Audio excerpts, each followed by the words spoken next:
Hello, this is Pete Regan. This is part one of a three-part presentation introducing families to MCAS and to how we prepare our students for this assessment in our third grade classrooms. MCAS is an acronym that stands for the Massachusetts Comprehensive Assessment System. This assessment came about due to Ed Reform Law of 1993, where we needed to show accountability in our schools. Some important facts about the MCAS. All tests for MCAS are untimed.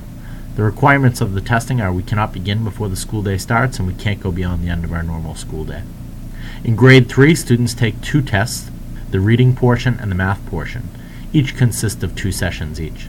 In grade 4, the students add a new component to that, the composition, or otherwise known as the long comp. The composition has a rough draft and a final copy. Typically, this takes the majority of a school day for our average 4th grade student. As mentioned before, the reading portion is 2 testing sessions that take place over a 2-week window.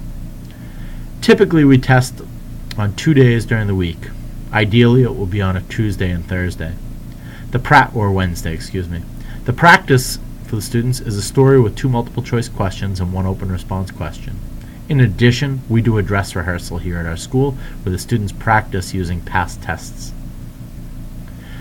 During those 2 sessions, the students will read multiple choice questions and read selections and have open response questions as well. Last year, there were 36 multiple choice questions that the students responded to over the 2 days. There were also open response questions, 4 1-point questions and 4 2-point questions. In addition to that, there were also other questions at the state pilots. These are the data that we received back were based on those questions. Math also takes place over a 2-week period. This happens in May, where the reading portion is generally in March.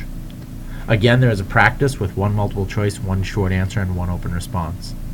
The math test assesses number sense and operations, patterns, relationships, and algebra, geometry, measurement, data analysis, statistics, and probability. The test has multiple choice, short answer, and open response questions, similar to the ELA test. Last year, there were 26 multiple choice questions, each worth 1 point, 6 short answer questions, and 4 open response questions worth 2 points each.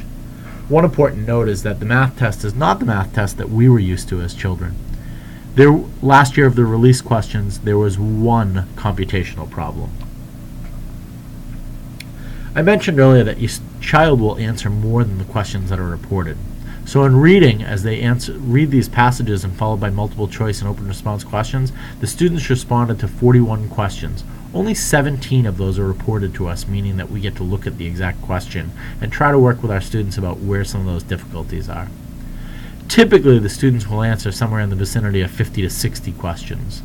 Those remaining 20 or so questions are used to pilot questions for future tests. In math, as I mentioned, it's an arrangement of word problems, tables, graphs, number sentences, but they all require higher order math skills that are embedded. There was only 1 computational problem of the 18 release questions last year.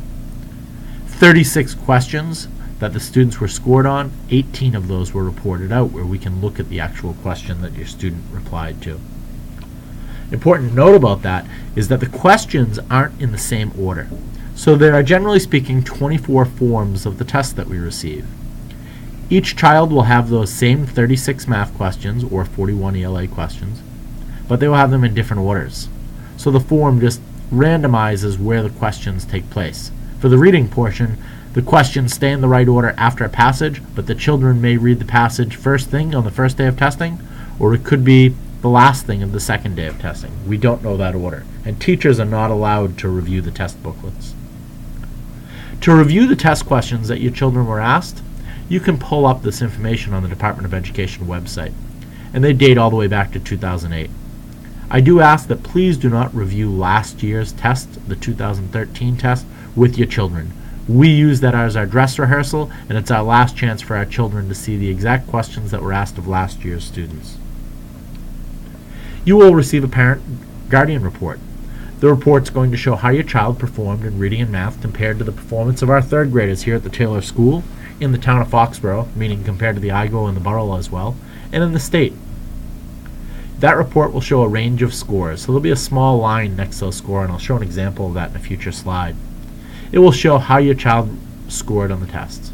It also looks to say if your child was to take this test several times, they would most likely fall in this range. Included in the report as well is information about how to help your child. All scores are now used with the same group titles as they are for the other grades, going right up to 10th grade. Here's an example of a parent report from 2012. You can see here that the child was scored in the proficient range in ELA and mathematics. The scoring works as warning, needs improvement, proficient, advanced. Here you can see those areas broken down, where there is low and high warning, low and high needs improvement, low and high proficient, low and high advanced. The black bar shows where the student scored. So in ELA, a score of 244 points falls into the proficient range. You can also see the range, that small bar on top of the black bar that shows if this child would take the assessment multiple times, most likely they would fall in this area. And looking over into the mathematics column, again a proficient score, and the range shows that if this child was to take the test on different days, they may even fall into that advanced category, but this still receives a score of proficient. Here it breaks down the scores. You will see that this child scored in the proficient range. It's that same data we just looked at. And it compares them to how our students did in our school, the town, and our state. Again, breaking down the information a little bit further. This is comparing how the student did. This child earned 78% of the points allowed in the language component of ELA, 82% for reading and literature. Students who scored proficient like this child across the state on average earned 79% and 75%. So you can see that this child was in that range of all other students, outperforming a little higher in the reading and literature. As we look down to mathematics, you can see those 5 areas that I mentioned earlier, and you can see here the child earned 88% of the possible points, where other proficient children earned 76%. Child earned 63% of patterns, relationships, and algebra, where typically 76 were proficient. And then you can see this child had 100% accuracy in the 3 remaining standards. This breaks down exactly how your child scored on each test item. The check marks here show that the child answered correctly on a multiple choice item. A fraction shows that it was an open response question or a short answer. So this child received 2 out of the possible 2 points on short response. You'll see here that the correct answer, the child selected C, which was not the correct answer. If you want to download the test, you can actually see this question. We are able to see the questions for the first 18. Once again, that was not the order that your children took these answers and questions. Again, mathematics, you can see the same information. So the important question that I see is, what do teachers do with this information? They review all testing data. We do this as a school and individual teachers. They align this to the current level of performance for students to say, does this match up with what we see typically from a child? For classroom performance and common assessments that we use. They use that information to design instruction to match the needs of your child, both as a whole class but also as individual and small group instruction that takes place. We use this as well to monitor growth. If you'd like additional information regarding MCAS, you can find it on the Department of Education website. At this point, the first session of this presentation will be over, and you'll hear more from Kaitlin LeBlanc and Christine Banks.